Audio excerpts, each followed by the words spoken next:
Joining us now in the Go-Goats Sports Studio, and boy, have we missed him and his team over the last 3 years. There's been a hole in the city here in the summer without the Vancouver Canadians at the Nat. It is the president of the Vancouver Canadians, our dear friend, Mr. Andy Dunn. How you doing? I'm great.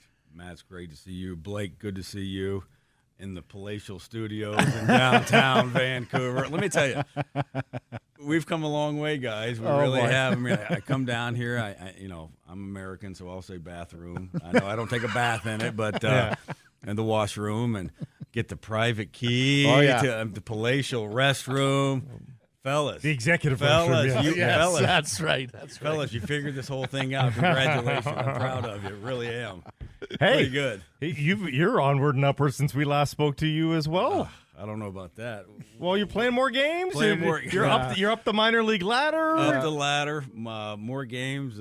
We're just excited as we can be to be back in Vancouver. Mm-hmm. 19 we lost due to COVID.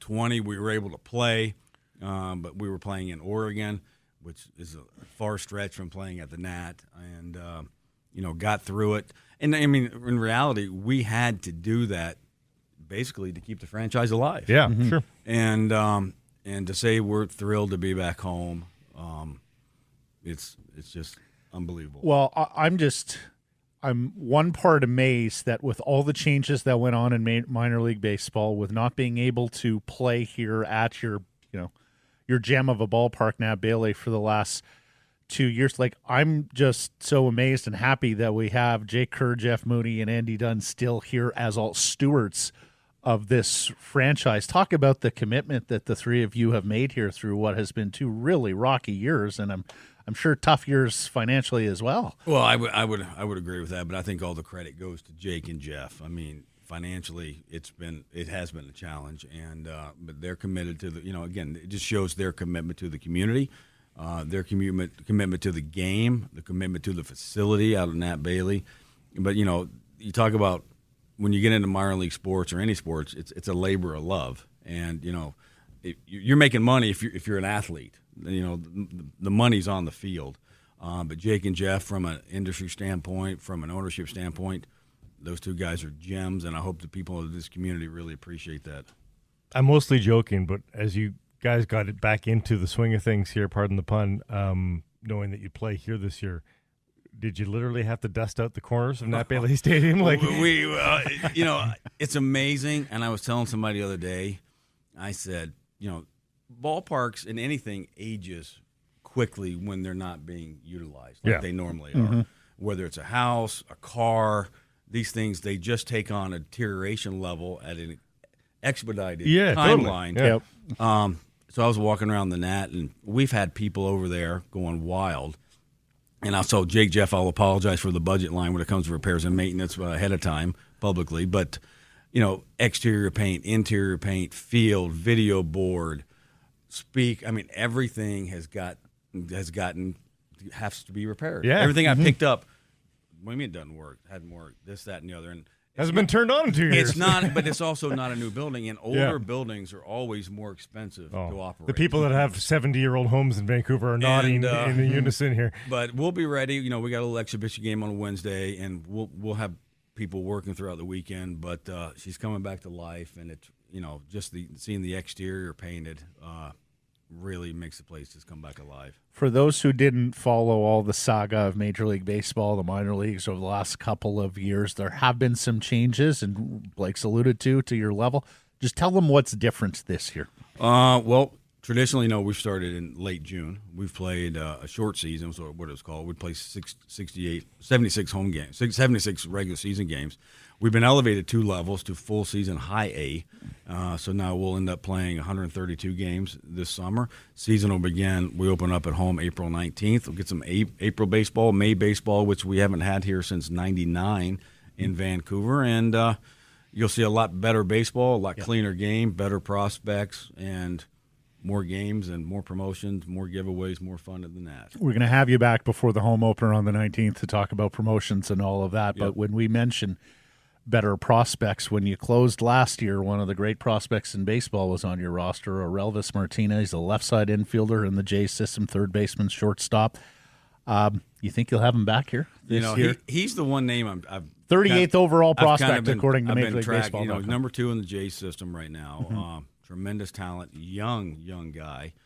I think last year when we got him late in Oregon, I think he hit 4 home runs his first 5 games. And it was late in the year, and he was worn out because a lot of these guys aren't used to playing schedules quite like that. Tremendous talent, and I hope we get him. And if you're out in the neutral zone in left field, heads up, because I don't know if we've ever seen power like this that would be coming to Nat Bailey. Wow. The back in the PCL days, we could talk about the prospects that were in the system here because they were prospects. In a short season single A, we didn't concentrate as much on it. We can do that a little bit more now, can't we? We can start to talk about the players and their aspirations a little bit more. Well, it was interesting, when we were in the short A situation, you really based the prospect's level and what you were looking for based on his draft status, where he was in the draft. Now, since they're going to have 2, maybe 3 years in before they hit Vancouver, you're going to have a much better body of work to be able to sample size is bigger. Sample size is a lot bigger. Yeah.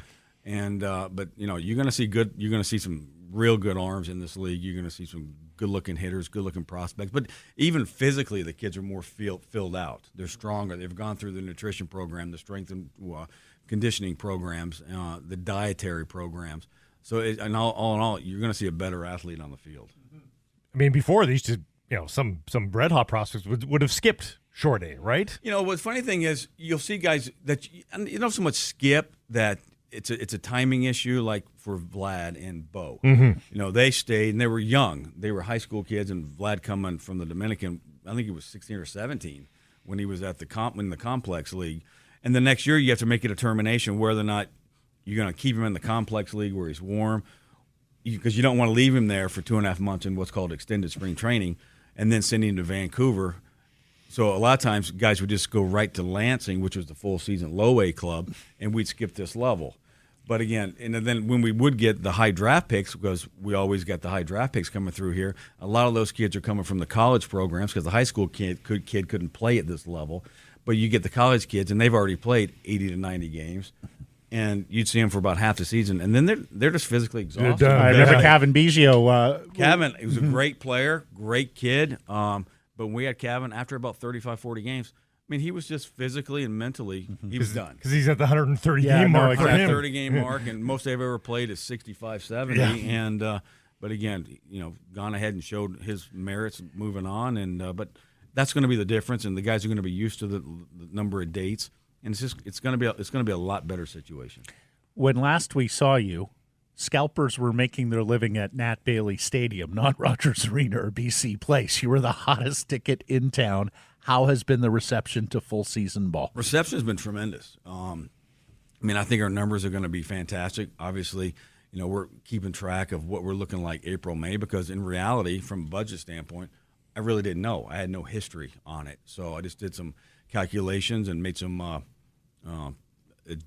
thoughts and guesses, and we'll see how we play out this year. I mean, we understand we're going to have some challenging days in April and May, absolutely. But you know what? Every full season club does that's north of the state of Georgia.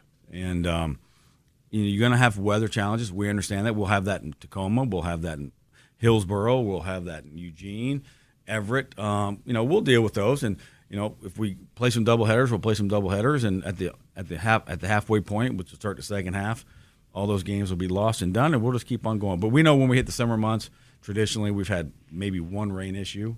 But again, early on, we'll see what happens. But I think we'll be able to play. Can you tell he's from Florida? Boy, north of Georgia. You get north of Atlanta, it gets cold now. South Carolina's too cold for you, huh? Crazy. Is that it? That's where Canadians winter, but that's a little cold for Andy. Anything north of the Mason-Dixon is just my God, it's frigid. Lastly, my friend, we have always had great rapport. Blake and I used to do our shows, of course, out in the left field porch back in the day. We are elated to be joining forces with you again, my friend. We are pleased to announce the Sekeres and Price Go-Goat Sports here have struck a partnership with the Vancouver Canadians. You may already have noticed Tyler Zickel, C's play-by-play man, who has voiced some minutes that have gone into our podcast here, and that is going to continue as the season goes along. So thanks for getting behind us. It's our pleasure. And the question I have, though, is, Tyler Zickel. Is he Tyler Zed when he's up here? That's true. That's a good point. We should do a I've bit been all about over that. him. I'm like, you're Tyler Zed now. You're not Tyler Zickel. And he's trying to figure it out. But Tyler's a great young talent. Everyone will enjoy his broadcast, and I appreciate you guys for the warm welcome you've given him, and looking forward to kicking this thing off. Mm-hmm. Andy Dunn. His nickname should be Zed while he's north of the He border. should be Zed while he's here, right? Yeah. It'll be a little sort of fragment of his life he can tell his kids about. They used to call me Zed. Why do they call you Zed? Daddy? No, I mean Zed. Absolutely. Andy Dunn, president of the Vancouver Canadians. Thanks, Andy. Thank you so much. My pleasure, guys. Thank you. Just so pleased to get back to the Nat, and it's one of the sights and sounds of summer, right? Is being out at the Nat. One little bonus I thought of is for most recreational youth teams, the season ends in the middle of June. So there's very little opportunity within the season, right?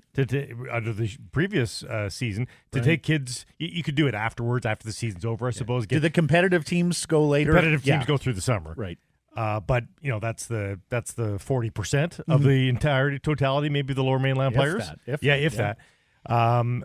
So it's just nice that now, I'm sure the C's have realized this, that you reach out to the associations, fill up a lot of those extra dates with associations that you couldn't before. Yep.